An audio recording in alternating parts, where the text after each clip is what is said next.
Salut vous, j'espère que vous allez bien. Bienvenue sur ma chaîne.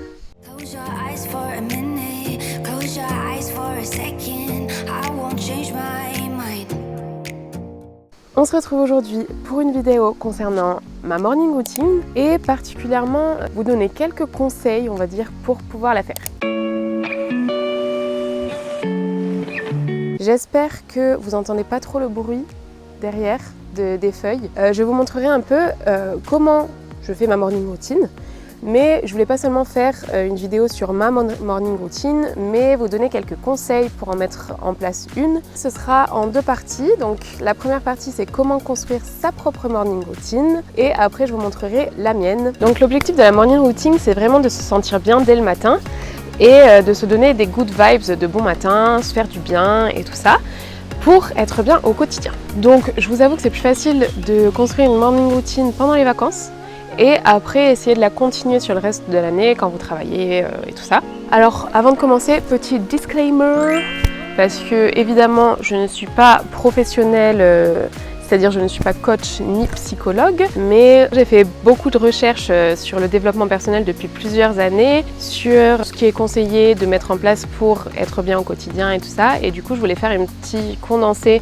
de ce que moi en tout cas j'ai retenu. Je vous conseille d'aller voir d'autres chaînes qui parlent de ça aussi, mais c'est déjà quelques idées à utiliser au quotidien.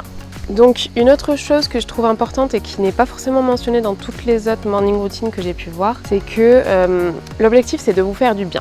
Donc ça on est d'accord, et ça sert à rien du coup de se prendre la tête sur faire absolument tout ce que vous voulez faire tous les matins. L'intérêt de cette morning routine c'est justement de relâcher la pression et pas de vous en mettre plus, donc ne vous stressez pas à faire cette morning routine tous les jours, prenez quelques éléments chaque jour, ça peut être bien, et puis s'il y a des jours où vous ne le faites pas, c'est pas grave. Et pareil, j'ai eu beaucoup de conseils sur se lever très tôt le matin, par exemple 5 heures. Moi je pense que chacun fait comme il veut, comme il le sent et en fonction de son bien-être.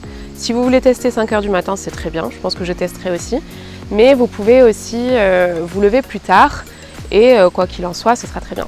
Moi je me lève généralement vers 8-9 heures le matin, la plupart du temps c'est les heures qui me conviennent bien. Voilà pour le disclaimer. Donc passons à la partie des conseils, on va dire.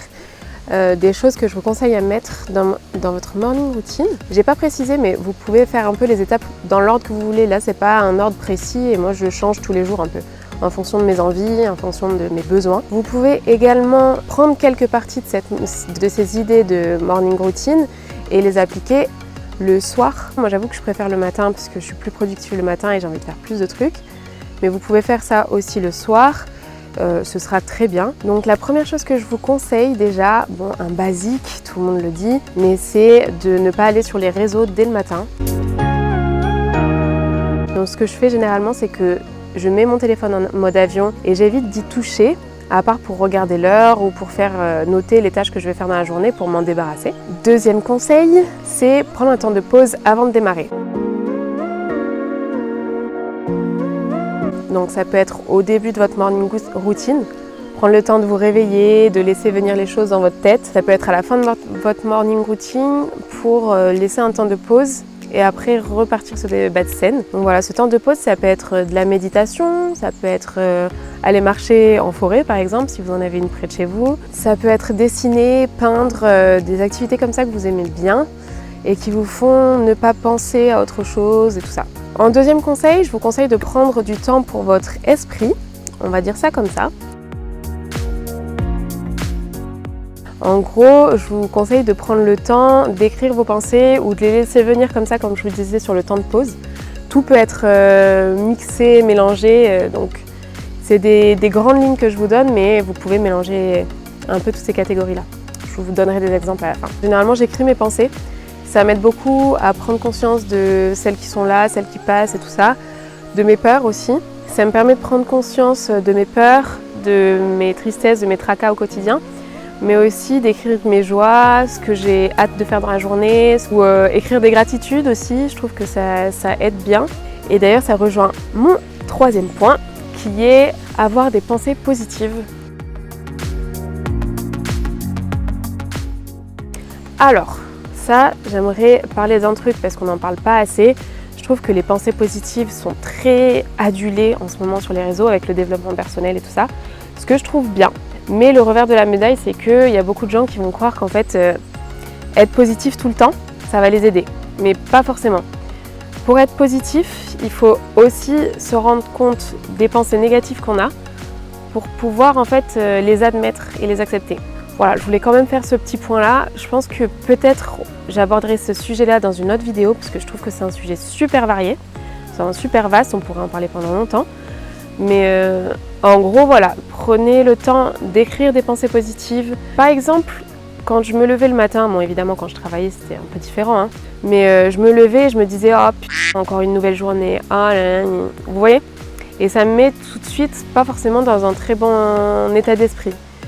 Du coup, je vous conseille quand même, par exemple, de vous dire « Tiens, aujourd'hui, je vais faire telle chose à faire. » Ou « Tiens, J-1 avant d'aller dater mon mec. » Ou je sais pas, je donne des idées à la con. Mais c'est l'idée. Donc vous dire « Tiens, telle chose va me rendre heureuse aujourd'hui. » Ou alors « Telle chose m'a rendue heureuse hier.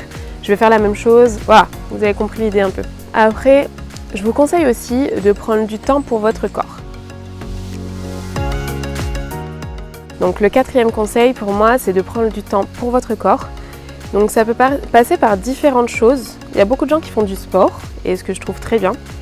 Et moi aussi, j'essaye de le mettre en place généralement. Mais il n'y a pas que le sport. Pour moi, on peut aussi avoir conscience de son corps parce qu'on oublie de prendre soin de son corps généralement.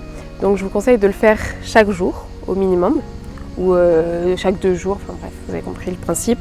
Vous pouvez passer par le sport, mais il y a aussi les étirements, évidemment le yoga, juste les échauffements le matin, c'est-à-dire faire bouger les poignets, des trucs comme ça. Je vous montrerai moi dans ma morning routine, ce que j'aime bien faire, c'est me crémer le corps. Ça fait beaucoup de bien et ça me permet d'avoir... Donc ça me permet de ne pas oublier toutes les parties du corps, de masser, parce que ça fait énormément de bien aussi. Enfin, se reconnecter avec son corps pour en prendre soin et vous verrez, vous vous sentirez mieux dans votre corps déjà. Ensuite, en 5e, je vous conseillerais de aussi mettre en place une habitude qui vous donne envie depuis longtemps. Par exemple, je ne sais pas si vous aimez jouer du piano et que vous vous dites à chaque fois « Oh, je le ferai plus tard, oh, je le ferai plus tard ». Mettez-vous une horaire un jour ou alors vous dites vous pratiquez tous les jours. Par exemple, ça c'est un truc typique que vous pouvez faire par exemple le soir. Je vous conseille de poser un jour, 1 heure et de vous y tenir. Je sais pas, je vous donne un exemple, le mercredi à 21 h. Vous n'aurez pas forcément de rendez-vous et tout ça. Pour vous y tenir le plus possible. Prendre du temps pour des choses qu'on aime et qu'on n'a pas envie de mettre, qu'on a du mal à mettre en place la plupart du temps, ça fait beaucoup de bien et c'est très satisfaisant. Moi par exemple, ça a été la lecture que j'ai mis en place tous les matins. Je lis au moins 10 minutes. Mais ça me fait très plaisir parce que j'étais une grande lectrice et que j'ai arrêté après. Et pour terminer, le 6e conseil, et j'avoue que c'est celui que j'aime le plus évidemment, c'est se faire plaisir. Vous avez tout un tas de choses pour vous faire plaisir. Moi, ça passe particulièrement par la nourriture. J'aime beaucoup trop manger. Vous pouvez aussi, par exemple, prendre le café le matin, comme je vous disais, si ça vous fait du bien. Mettre de la musique, danser, des trucs comme ça. Ça permet de booster et ça fait du bien au moral, ça fait du bien au corps, ça fait du bien à tout ça, plein de trucs. Voilà mes 6 conseils pour créer sa propre morning routine. Je vous laisse par la suite avec ma morning routine en ce moment en vacances. Je voulais également vous dire que du coup, vous pouvez coupler plusieurs activités, plusieurs choses ensemble. Par exemple, faire du sport, écouter de la musique, ça met un autre boost et tout ça. Je vous conseille de mettre plusieurs choses en même temps. Donc voilà, j'espère que vous trouverez la routine qui vous convient et on va passer à la mienne. Comme je vous disais, généralement je me lève vers 8 h ou 9 h le matin, c'est ce qui me convient le mieux pour commencer ma journée. Du coup, c'est ce que je vous disais, j'aime beaucoup maintenant de lire dès le matin parce que c'était une habitude que j'avais perdue et là je la remets en place ces derniers temps.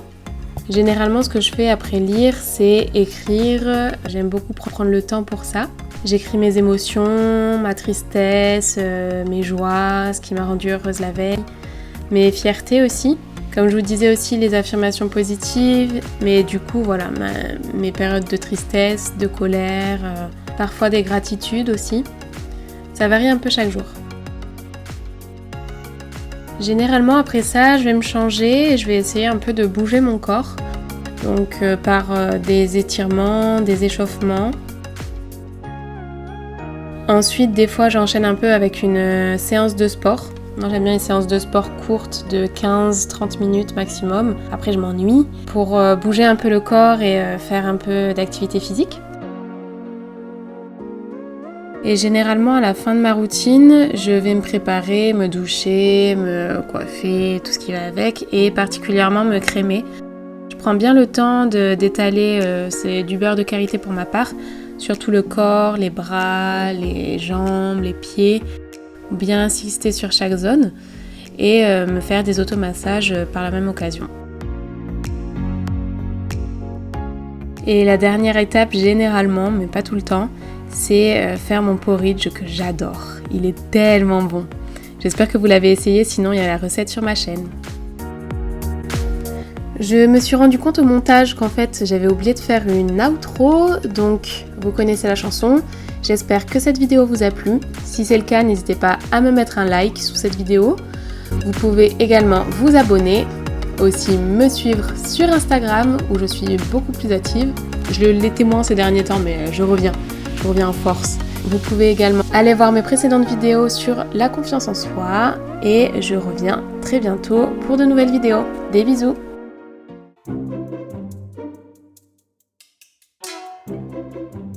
Putain, je me suis déjà fait bouffer par des moustiques. Donc je vous montrerai un peu. Ok, j'ai une bête qui m'a foncé dessus. Ah, mais la luminosité, elle est moche. Ah, bah c'est mieux. C'est beaucoup mieux. Comme je vous disais, bref, non. Je parle toute seule depuis tout à l'heure parce que j'ai oublié d'enregistrer. Ça c'est du tout moi ça. Vive le vent, vive le vent, vive le vent d'été. Il suffit jamais de passer cet avion.